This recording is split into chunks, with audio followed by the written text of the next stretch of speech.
प्रस्तावना का अगला महत्वपूर्ण शब्द है लोकतांत्रिक।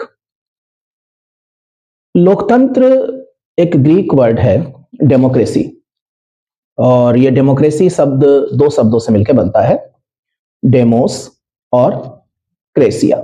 डेमोस का अर्थ होता है लोग और क्रेसिया माने शासन, तो लोगों के द्वारा किया जाने वाला शासन।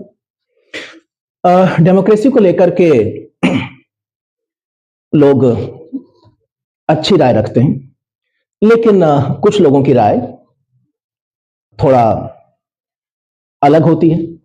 हमारे एक सर थे, वो कहते थे कि डेमोक्रेसी आज के दिनों में, तो वो बोलते थे कि आप इसको डेमोक्रेसी मत कहिए, डेमो कुर्सी कहिए। कविताएं भी करते थे वो। तो डेमो कुर्सी मतलब मजाक उड़ाते थे कि लोकतंत्र में हर कोई कुर्सी के पीछे भाग रहा है, लेकिन ऐसा नहीं है। आज अगर भारत में हम लोग एक सभ्य जीवन जी रहे हैं और स्वतंत्रता, समानता जैसे अधिकारों का प्रयोग कर पा रहे हैं और लगातार हम एक विकसित भारत की तरफ कदम बढ़ा रहे हैं, तो उसमें बहुत बड़ा भाग लोकतंत्र का है। आप तुलना कर सकते हैं उन देशों से जहां पर लोकतंत्र नहीं है। तो वापस लौटते हैं कि बुक में क्या लिखा हुआ है। अब प्रस्तावना में लोकतांत्रिक शब्द का जो प्रयोग किया गया है, उससे यह पता चलता है कि भारत में शासन व्यवस्था का रूप क्या है। यहां पर लेकिन थोड़ा सा लोकतंत्र के बारे में बताया गया पहले कि लोकतंत्र दो प्रकार का होता है, प्रत्यक्ष और अप्रत्यक्ष। प्रत्यक्ष लोकतंत्र में लोग अपनी शक्ति का इस्तेमाल प्रत्यक्ष तौर पर करते हैं, लेकिन प्रत्यक्ष लोकतंत्र या डायरेक्ट डेमोक्रेसी कहा जाता है कि किताबों में ही होती है। हालांकि स्विट्जरलैंड में इसका हम एक प्रयोग देखते हैं। तो प्रत्यक्ष लोकतंत्र में लोग अपनी शक्तियों का प्रयोग कैसे करते हैं, इस संदर्भ में 4 शब्द आपकी बुक में दिए गए हैं। परिप्रेक्षा या रेफरेंडम, पहल इनिशिएटिव, प्रत्यावर्तन या प्रत्याशी को वापस बुलाना रिकॉल, तथा प्लेबिसाइट यानी कि जनमत संग्रह। तो थोड़ा थोड़ा इनके बारे में समझ लेते हैं कि कैसे लोग अपनी शक्तियों का प्रयोग प्रत्यक्ष तौर पर करते हैं। उदाहरण के तौर पर विधायिका एक कानून का प्रस्ताव करती है कि हम ये कानून बनाना चाहते हैं, और उसको लोगों की तरफ उछाल देती है, अर्थात वो लोगों से कहती है कि इसके ऊपर आप अपनी राय दीजिए। या फिर लोग एक कानून का प्रस्ताव करते हैं और विधायिका को कहते हैं कि हम चाहते हैं कि ये कानून बने। दोनों ही मामलों में आपको लोगों का मत जानना है, यानी आपको मतदान कराना पड़ेगा। इसके अलावा मान लीजिए कोई सीमाई विवाद है, क्षेत्र संबंधी कोई विवाद है, तो आप लोगों को कहेंगे कि आप मतदान करिए, वोट करिए, प्लेबिसाइट जनमत संग्रह करिए। यानी हर परिस्थिति में आपको मतदान कराना है, लोगों की प्रत्यक्ष भागीदारी सुनिश्चित करनी है। और मान लीजिए लोगों को लगता है कि हमने जो अपना प्रतिनिधि चुना था वो ठीक से काम नहीं कर रहा है, और आप उसको 2 साल 3 साल के बाद वापस बुलाना चाहते हैं, तो भी आपको मतदान करना होगा। तो प्रत्यक्ष लोकतंत्र में बार बार आपको मतदान करना होगा, तभी आपकी भागीदारी सुनिश्चित होगी। तो ये बहुत छोटे क्षेत्रों के लिए, जहां पर जनसंख्या कम है, वहां पर एक बार को काम कर सकता है, लेकिन भारत या अमेरिका जैसे देशों में ये व्यवहारिक नहीं है। आदर्श बड़ा अच्छा हो सकता है, लेकिन जरूरी नहीं है कि वो समय के अनुकूल हो या व्यवहारिक भी हो। तो पूरी दुनिया में अप्रत्यक्ष लोकतंत्र चलता है, जिसमें जनता अपने प्रतिनिधियों का चुनाव करती है और प्रतिनिधि जनता की तरफ से शासन करते हैं। इसीलिए इसको प्रतिनिधि लोकतंत्र भी कहा जाता है। अब ये प्रतिनिधि लोकतंत्र भी 2 प्रकार का बताया गया है, संसदीय और राष्ट्रपति के अधीन। भारत में प्रतिनिधि संसदीय लोकतंत्र को अपनाया गया है। इस प्रतिनिधि संसदीय लोकतंत्र का मतलब क्या है कि जो प्रतिनिधि हैं जनता के, वो विधानमंडल में बैठते हैं, संसद और राज्य विधानमंडल, और सरकार बनाते हैं। तो जो सरकार है वो भी तो प्रतिनिधियों की ही है, और वो सरकार अकाउंटेबल है, जवाबदेह है लोगों के प्रतिनिधियों के प्रति। तो ये सब इसमें बताया गया है। संविधान की प्रस्तावना में लोकतांत्रिक शब्द का प्रयोग सिर्फ राजनैतिक संदर्भ में नहीं किया गया है। आप लास्ट पैराग्राफ देखिए, डॉक्टर अंबेडकर का एक उनके भाषण का एक अंश दिया गया है। वो भाषण जो उन्होंने 25 नवंबर 1949 को समापन भाषण था उनका संविधान सभा के सामने, उसमें उन्होंने राजनीतिक लोकतंत्र के साथ साथ सामाजिक आर्थिक लोकतंत्र के ऊपर जोर दिया था। एक देश जिसमें सामाजिक लोकतंत्र ना हो, राजनीतिक लोकतंत्र सरवाइव नहीं कर पाएगा या अच्छे से काम नहीं कर पाएगा। सामाजिक लोकतंत्र का मतलब क्या हुआ? देश के नागरिकों के बीच में सामाजिक असमानता नहीं होनी चाहिए, स्वतंत्रता और बंधुत्व की भावना होनी चाहिए। समानता, स्वतंत्रता और बंधुत्व, अगर आप इन तीनों को अलग अलग करके देखेंगे तो राजनीतिक लोकतंत्र कमजोर पड़ जाएगा। एक समाज जिसके पास स्वाधीनता है लेकिन समानता नहीं है, तो फिर वो कमजोर हो जाएगा। इस पूरे पैराग्राफ को आप बहुत अच्छे से पढ़ लेंगे, समझ लेंगे, और इसका इस्तेमाल आप मेंस की आंसर राइटिंग में कर सकते हैं, एसे में कर सकते हैं, यहां तक कि इसमें जो बातें कही गई हैं, किसी प्रश्न का जवाब देते समय जो राजनीतिक लोकतंत्र या सामाजिक आर्थिक लोकतंत्र, इंटरव्यू में भी आप इसका इस्तेमाल कर सकते हैं। लोकतंत्र के बाद शब्द आता है गणतंत्र। गणतंत्र यानी रिपब्लिक। दो तरह की व्यवस्थाएं, राज व्यवस्थाएं देखी जाती हैं। एक राजशाही, जहां पर हेड ऑफ द स्टेट कोई राजा या रानी होता है, हेरिडेटरी वंशानुगत आधार पर होता है। जैसे बहुत बढ़िया एग्जांपल है ब्रिटेन। ब्रिटेन में राजशाही है। अब उस राजशाही को हम कॉन्स्टिट्यूशनल मोनार्किज्म कहते हैं कि भाई संवैधानिक राजशाही है, राजा वहां के संविधान से बंधा हुआ है, वो निरंकुश नहीं है। दूसरी तरफ अमेरिका और भारत जैसे देश हैं जहां पर गणतंत्र है, अर्थात राज्य प्रमुख, head of the state elected है। वो प्रत्यक्ष तौर पर निर्वाचित है या अप्रत्यक्ष तौर पर निर्वाचित है, इससे फर्क नहीं पड़ता, उसका चुनाव होता है। तो भारत के राष्ट्रपति का अप्रत्यक्ष निर्वाचन होता है, तो हम अपने देश को रिपब्लिक कह सकते हैं, गणतंत्र कह सकते हैं। ब्रिटेन रिपब्लिक नहीं है क्योंकि वहां पर हेड ऑफ द स्टेट वंशानुगत है। गणतंत्र के संदर्भ में दो पॉइंट और बताए गए हैं। पहला तो ये कि जो सोवर्निटी है, जो राजनैतिक संप्रभुता है, भले ही गणतंत्र हो, लोकतंत्र हो, निर्णय लेने की शक्ति अगर किसी एक व्यक्ति के हाथ में आ जाएगी तो फिर राजा में और गणतंत्र में कोई अंतर नहीं रह जाएगा। तो यहां पर कहा गया है कि जो राजनैतिक संप्रभुता है वो किसी एक व्यक्ति के हाथ में ना होकर के किसमें है? लोगों के हाथ में है। दूसरे, किसी भी विशेषाधिकार प्राप्त वर्ग की अनुपस्थिति, किसी भी वर्ग के पास कोई प्रिविलेज या विशेष अधिकार नहीं है। यहां पर आप देखिए प्रस्तावना का जो दूसरा तत्व था, जिसमें हमें राजनैतिक प्रशासनिक स्वरूप पता चलता था कि भारत एक प्रभुत्व संपन्न, समाजवादी, पंथ निरपेक्ष, लोकतंत्रात्मक गणतंत्र है, यहां पर यह समाप्त होता है। और तीसरे तत्व की शुरुआत हो जाती है कि प्रस्तावना के मतलब उद्देश्य क्या है संविधान के। तो इसमें आता है आपका न्याय, स्वतंत्रता, समता और बंधुत्व जैसे पॉइंट। तो अगला पॉइंट है न्याय यानी कि जस्टिस। प्रस्तावना में न्याय के 3 रूप दर्शाए गए हैं, सामाजिक, आर्थिक व राजनीतिक। सामाजिक, आर्थिक और राजनीतिक न्याय तीनों में एक चीज कॉमन है,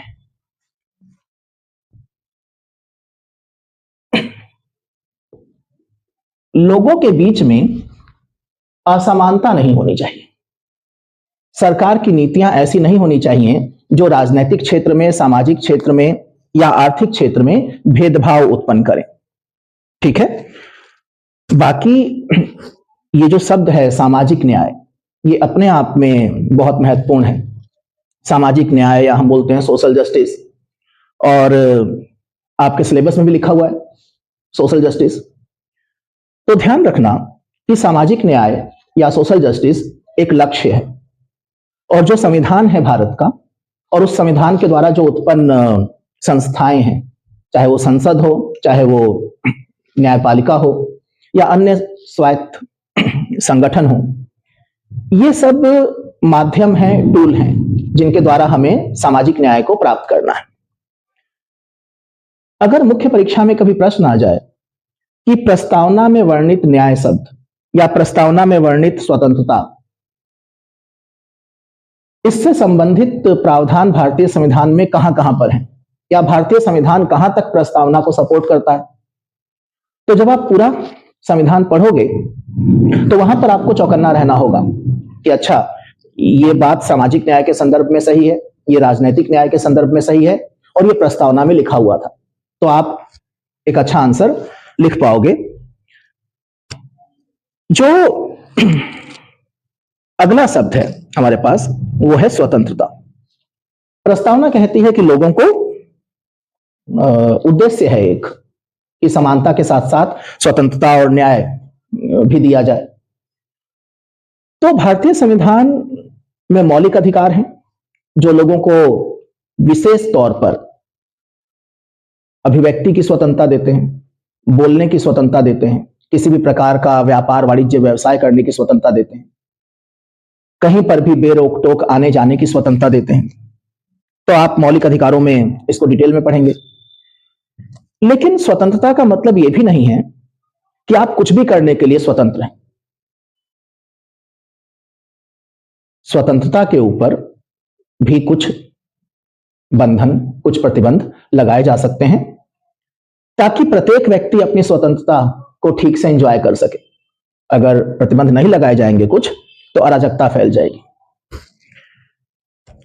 स्वतंत्रता, समता और बंधुत्व, ये तीन आदर्श जो हैं वो फ्रांस की क्रांति से प्रभावित हैं। जैसे कि सामाजिक, आर्थिक और राजनीतिक न्याय के जो तत्व हैं वो 1917 की रूस की क्रांति से लिए गए हैं। इसके बाद आता है समता। समता का अर्थ है समाज के वर्गों के बीच में असमानता नहीं होनी चाहिए, किसी भी वर्ग के लिए विशेषाधिकार नहीं होना चाहिए। अगेन, मौलिक अधिकारों में पूरा एक भाग यानी कि आर्टिकल 14 से लेकर के 18 तक समता को समर्पित है। आर्टिकल 14, 15, 16, 17 और 18। और दो ऐसे उपबंध हैं जो खास तौर पर राजनीतिक समता को सुनिश्चित कर देते हैं। आप पार्ट 15 में पढ़ेंगे उनके बारे में थोड़ा डिटेल में। राजनीतिक समता सुनिश्चित करने वाला एक तो आर्टिकल है 325 और दूसरा है 326। 325 में क्या है? बिना ये जाने कि आपका धर्म क्या है, आपकी जाति क्या है, आपका जेंडर क्या है, किस वर्ग उपवर्ग से आप आते हैं, प्रत्येक व्यक्ति को मतदाता सूची में अपना नाम दर्ज कराने का अधिकार होगा। और आप लोग अब वोटर बन चुके हो, आपके पास वोटर आईडी कार्ड भी होगा, लेकिन उस वोटर आईडी कार्ड से आप वोट नहीं डाल पाओगे। अगर आपका नाम मतदाता सूची में नहीं है तो वोटर आईडी कार्ड किसी काम का नहीं। तो मतदाता सूची 325, और फिर प्रत्येक व्यक्ति को उसकी उम्र के आधार पर वयस्क मतदान का अधिकार प्रदान किया गया आर्टिकल 326 में। अगर आप 18 वर्ष से ऊपर के हैं तो मतदान कर सकते हैं। ये दोनों पॉइंट राजनीतिक समता को काफी हद तक सुनिश्चित कर देते हैं। राज्य के नीति निर्देशक तत्वों में भी समता, जैसे महिला और पुरुषों के लिए जीवन यापन के पर्याप्त साधन, आर्टिकल 39, समान काम के लिए समान वेतन, तो ये सब भी आगे हम पढ़ेंगे। अंतिम पॉइंट जो है वो है बंधुत्व, और इसमें शब्द इस्तेमाल किए गए हैं एकता, अखंडता। बंधुत्व, ब्रदरहुड, मोटे तौर पर मतलब है भाईचारे की भावना। जैसे हम एक परिवार में, एक परिवार के अंदर मिलजुल करके रहते हैं, भाइयों के बीच में स्नेह होता है, ऐसे ही पूरा देश एक परिवार की तरह है और उनमें परस्पर सौहार्द होना चाहिए। चाहे वो मौलिक कर्तव्य हो, आर्टिकल 51A जो नागरिकों से अपेक्षा करता है कि प्रत्येक नागरिक का एक कर्तव्य है कि वो धार्मिक, भाषाई, क्षेत्रीय या वर्ग विविधताओं से ऊपर उठकर सौहार्द और आपसी भाईचारे की भावना को प्रोत्साहित करे। प्रस्तावना के अनुसार बंधुत्व में दो बातें हैं। पहला, एक व्यक्ति का सम्मान, एक व्यक्ति का व्यक्ति होने के नाते सम्मान। वर्ल्ड हिस्ट्री में आप ह्यूमनिज्म, मानवतावाद पढ़ेंगे और उसका मूल यही है कि एक व्यक्ति का सम्मान। दूसरे, देश की एकता और अखंडता। जब हम बात करते हैं देश की एकता की, तो मतलब अगर कहें कि एकता और अखंडता का मोटा मोटा अंतर बताओ, एकता माने क्या और अखंडता माने क्या? तो क्या आप ये कह सकते हो दोनों एक ही बात है? और अगर ये एक ही बात है तो संविधान संशोधन करके अखंडता, इंटीग्रिटी वर्ड जोड़ा क्यों गया? जब हम बात करते हैं देश की एकता की, तो मोटे तौर पर मतलब है सामुदायिक, लोगों की एकता, समाज के अंदर टूट ना हो, है ना, लोग यूनाइट रहें। अखंडता का संबंध क्षेत्र से है, सीमा से है, ठीक है। तो जैसा कि आपकी बुक में बताया गया है कि देश की एकता और अखंडता पद में राष्ट्रीय अखंडता के दोनों मनोवैज्ञानिक और सीमाई आयाम शामिल हैं। देखो, कोई भी शब्द अगर नहीं समझ में आ रहा है आपको बुक में, तो वो आप पूछोगे, तभी इसको याद करने में आसानी होगी। आप बिना समझे बड़ा मुश्किल होता है याद करना, ठीक है।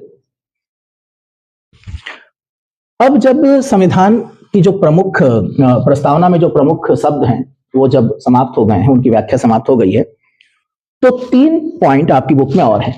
एक है प्रस्तावना का महत्व, दूसरा है संविधान के एक भाग के रूप में प्रस्तावना, और तीसरा है प्रस्तावना में संशोधन की संभावना।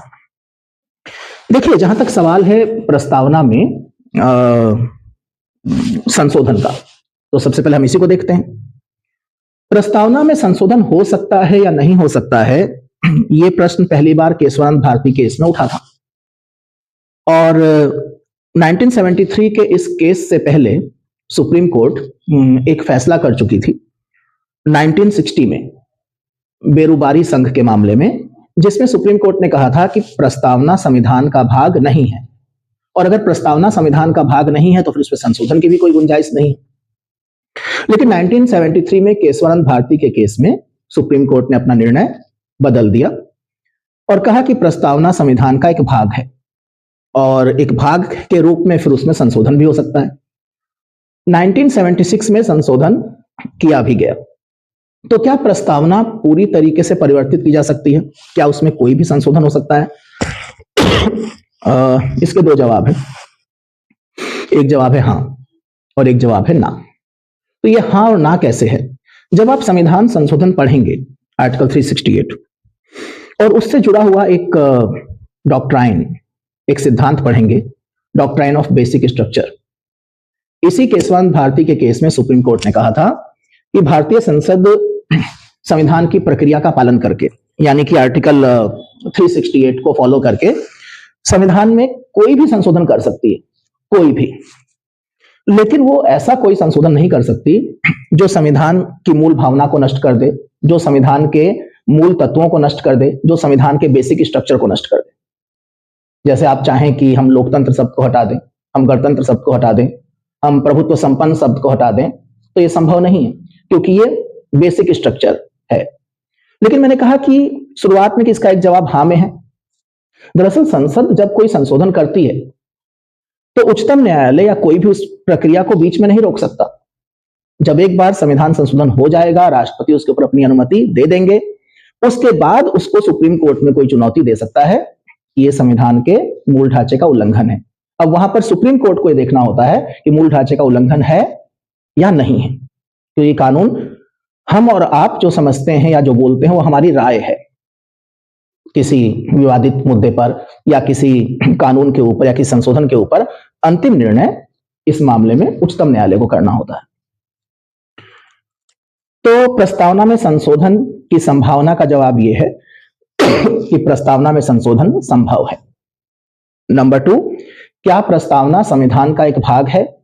इसका भी यही जवाब है कि हाँ, प्रस्तावना संविधान का एक भाग है। इस संदर्भ में 2 केस आप याद रखिए। एक बेरुबारी संघ का मामला, बेरुबारी संघ का मामला हम जब संविधान का भाग 1 पढ़ेंगे तो वहां पर भी आएगा, वहां पर इसकी थोड़ी सी डिटेल में आपको बताऊंगा। एक चीज ध्यान रखिए, आपकी बुक में अगर किसी केस का नाम आता है, ये केशवानंद भारती केस आ गया, बेरुबारी संघ आ गया या मेनका गांधी केस आ गया, तो आपको उसको पूरा खंगालना नहीं है कि नहीं उसको पढ़ने में बड़ा मजा आ रहा है, लेकिन बिल्कुल जरूरत नहीं है, हमें बहुत मोटा मोटा समझना है। तो अगर आप केशवानंद भारती के ऊपर 3 घंटे लगा देते हैं तो अच्छी बात है, आपकी नॉलेज बढ़ गई, लेकिन उसका एग्जाम में कोई फायदा नहीं। ठीक है, तो ये ध्यान रखना। तीसरा प्रश्न था कि प्रस्तावना का महत्व क्या है। ठीक है, और अगर शायद मैंने मिस कर गया कि बेरोजगारी संघ वाला जो मैं बता रहा था कि बेरोजगारी संघ के मामले में सुप्रीम कोर्ट ने बोला कि प्रस्तावना संविधान का भाग नहीं है। केशवंत भारती के केस में उन्होंने बोला कि प्रस्तावना संविधान का भाग है। तो आप में से कुछ लोग जिन्होंने अभी तैयारी शुरू करी है, उनको मैं बता दूं कि उच्चतम न्यायालय अपने निर्णयों को पलट सकता है। एक छोटी बेंच के निर्णय को एक बड़ी बेंच बदल सकती है। अर्थात 5 जजेज की बेंच ने बोला कि यस, अगर 7 या 9 जजेज की बेंच बोलते नो, तो फिर वो नो हो जाएगा। कानून वो जो उच्चतम न्यायालय में बहुमत कह दे, उसकी मान्यता है। और अंत में प्रस्तावना का महत्व क्या है। जैसा कि शुरुआत में मैंने बताया था, प्रस्तावना न सिर्फ हमारे संविधान निर्माताओं को समझने के लिए एक कुंजी प्रदान करती है, ये संविधान के आदर्शों को हमारे सामने रखती है, और अगर कहीं संविधान में कुछ विरोधाभासी तत्व हैं, तो ये उनकी व्याख्या करने में भी हमारी मदद करती है। जैसे मान लीजिए आप आगे चल करके फंडामेंटल राइट में पढ़ेंगे कि इक्वलिटी, एक आर्टिकल 16 है समता के अधिकार में, जो कहता है कि जो सार्वजनिक सेवाएं हैं उसमें सबको समान अवसर मिलेगा, equal opportunity in public employment. लेकिन उसके साथ ही साथ वहां पर यह भी कहा गया है कि अनुसूचित जाति, जनजाति तथा पिछड़े वर्गों के लिए इन सेवाओं में पर्याप्त आरक्षण भी होगा। तो अगर हम ये देखें कि ये दोनों बातें तो एक दूसरे के विपरीत जा रही हैं और इसको लेकर के हमें न्यायिक व्याख्या चाहिए हो, तो फिर एक बार हमें आदर्श की तरफ देखना होगा, प्रस्तावना की तरफ देखना होगा कि अगर हमें सामाजिक न्याय लोगों को उपलब्ध कराना है तो इस तरह की व्यवस्थाएं कायम करनी होंगी। तो प्रस्तावना न्यायपालिका की वहां पर मदद करती है जहां पर संविधान की भाषा थोड़ी सी उलझाव वाली हो जाती है या विरोधाभासी हो जाती है। तो अब आपको करना क्या है, इसकी वर्कबुक आपको पूरी फिल करनी है और उसके बाद इसका आपको एक टेस्ट देना होगा। ठीक है, अगली क्लास में जो भी आपके डाउट वगैरह होंगे वो आप पूछ लेना और फिर नेक्स्ट वीक में इसका टेस्ट हो जाएगा मंडे। जो लोग इस वीडियो को ऑनलाइन देखते हैं, तो अगर आपको लगता है कि बिल्कुल बुनियादी तौर पर आपको पढ़ने की जरूरत है या इस तरह के वीडियो से आपको लाभ हो रहा है, तो इसको आप चैनल को सब्सक्राइब करें